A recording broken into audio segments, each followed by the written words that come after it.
Olá, sabe? Para a gente realmente dominar a odontologia biomimética, não adianta só ficar decorando protocolos. É preciso ir mais fundo, entender a mecânica da adesão dental. E o nosso objetivo aqui é exatamente esse. Vamos além dos passos para compreender o porquê de cada um deles. É isso que leva a resultados que realmente duram. Então, a nossa jornada hoje vai ser essa.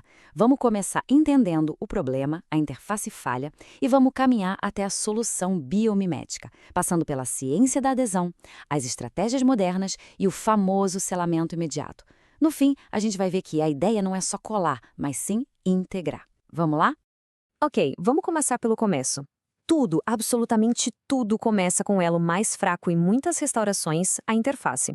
Aquela zona de união entre o dente e o material restaurador. É bem ali que a batalha pela longevidade é travada e é muitas vezes perdida. E olha, isso não é novidade. Estudos clássicos já nos davam um baita alerta.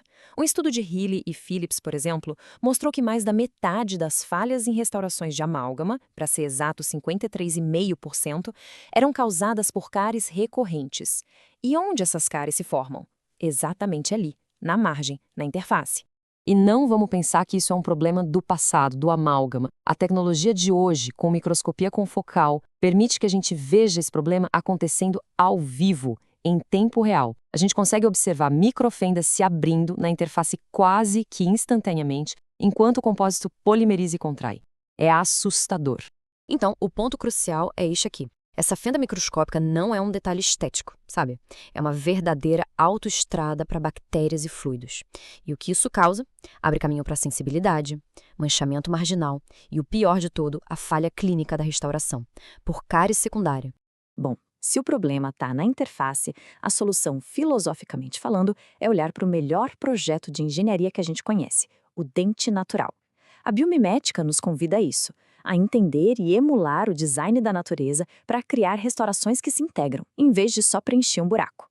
A definição é muito clara. O objetivo não é simplesmente colar uma peça no dente. É criar uma união tão forte, mas tão forte, com o tecido duro que permita que a restauração e o dente funcionem como uma única unidade, distribuindo as forças da mastigação como um dente intacto faria. E isso nos leva à grande questão. A união no esmalte, essa é super previsível. Por quê? Porque o esmalte é quase todo mineral, é seco e tem uma alta energia de superfície, que literalmente atrai o adesivo. Já a dentina é o nosso grande desafio. Ela é úmida, cheia de matéria orgânica, tem túbulos com fluido e ainda por cima fica coberta por uma smear layer depois do preparo. É um substrato vivo, dinâmico, completamente diferente. Para a gente conseguir vencer esse desafio da dentina, a gente precisa entender a física e a química por trás da adesão. E talvez mais importante ainda, as forças que jogam contra a gente nesse processo. Pensa assim, para a adesão dar certo, a gente precisa de 4 coisas essenciais. Primeiro, a molhabilidade. O adesivo tem que se espalhar bem. Segundo, a energia de superfície certa para atrair esse adesivo. Terceiro, a retenção micromecânica, que é o que trava tudo no lugar. E por último, o grande segredo, a hibridização, que é quando a gente cria uma camada nova e integrada entre a resina e o colágeno do dente. Agora, vamos conhecer o nosso principal vilão, o estresse de contração de polimerização. Esse esquema aqui mostra isso de um jeito brilhante. Um compósito polimerizando solto, ele encolhe, normal. Mas quando ele está colado nas paredes de uma cavidade, ele não pode encolher livremente. Então o que ele faz? Ele puxa as paredes, gerando uma tensão enorme exatamente naquela interface que a gente está tentando criar. Vamos deixar isso bem claro. Gerenciar esse estresse, que é inerente ao material, é o fator mais crítico para o sucesso a longo prazo. Não adianta ter uma adesão super forte se ela não aguenta esse estresse. Ela vai falhar. E, para complicar um pouquinho mais, a gente tem a tal da smear layer. Imagina ela como uma lama de serragem dental que cobre toda a superfície depois que a gente usa a broca. Tentar colar algo em cima disso é como colar um adesivo numa parede cheia de poeira. Não funciona. A gente precisa tratar essa camada, seja removendo ou incorporando ela na adesão. Ok, com todos esses desafios em mente, vamos ver agora como a ciência evoluiu. Como a gente criou estratégias clínicas para tentar superar esses obstáculos de aderir na dentina. Basicamente, existem duas grandes filosofias. A de condicionamento ácido total, ou etch and rinse, que remove a smear layer para criar uma retenção micromecânica muito forte. É uma técnica poderosa, mas extremamente sensível, principalmente ao controle da umidade. Do outro lado, tem a abordagem autocondicionante, ou self-etch. Ela usa monômeros ácidos para modificar a smear layer, o que simplifica o processo e reduz a sensibilidade da técnica, especialmente na dentina. Mas olha, não importa a estratégia, o objetivo final é sempre o mesmo: construir uma camada híbrida forte. O processo sempre passa por esses 4 passos cruciais. Primeiro, a gente condiciona a superfície para criar os microporos. Segundo, a gente usa o primer para infiltrar na rede de colágeno. Terceiro, a gente aplica o adesivo, que vai ser a ponte para a resina. E, por fim, a gente polimeriza para travar tudo no lugar.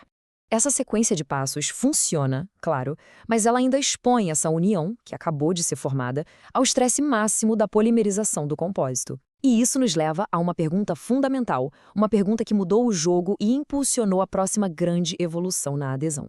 A resposta para essa pergunta é um conceito revolucionário, o selamento imediato da dentina, ou IDS. Esse é um dos pilares da odontologia biomimética moderna e representa uma mudança de paradigma total na forma como a gente gerencia a adesão e o estresse. A ideia é simplesmente genial. Em vez de fazer todo o procedimento adesivo correndo contra o tempo, a gente aplica o sistema adesivo na dentina assim que termina o preparo. A gente cria a camada híbrida e polimeriza ela ali na hora. Basicamente, a gente desacopla a criação da união mais crítica do estresse que a restauração final vai gerar. E o resultado disso é impressionante. Os estudos mostraram que o protocolo de selamento imediato da dentina pode aumentar a força de adesão à dentina em até 400%. Isso não é uma melhoria pequena incremental, é uma transformação. E por que funciona tão bem? Primeiro, porque protege a polpa imediatamente. Segundo, e isso é crucial, permite que a camada híbrida amadureça, desenvolva sua força máxima sem ser desafiada pelo estresse da contração. Na prática, a gente transforma a dentina, que é um substrato difícil, numa superfície ideal para adesão, muito antes de colocar a restauração final. E tudo isso nos leva ao ponto final. A adesão biomimética não é sobre uma técnica ou um produto específico. É uma mudança fundamental na filosofia de como a gente enxerga a restauração dental. Essa citação resume tudo perfeitamente. O objetivo é a integração total. É fazer com que o dente restaurado se comporte biomecanicamente como um dente intacto, onde as forças são distribuídas de forma harmônica através de uma união forte e resiliente, que mimetiza a junção amelodentinária natural. Então a reflexão final que fica é essa. Quando a gente abandona a ideia de simplesmente colar e abraça de verdade a ciência da integração, o que muda não é só a nossa técnica, muda a própria definição de sucesso e longevidade na odontologia. E a resposta para essa pergunta é o que separa um simples reparo de uma verdadeira restauração biológica.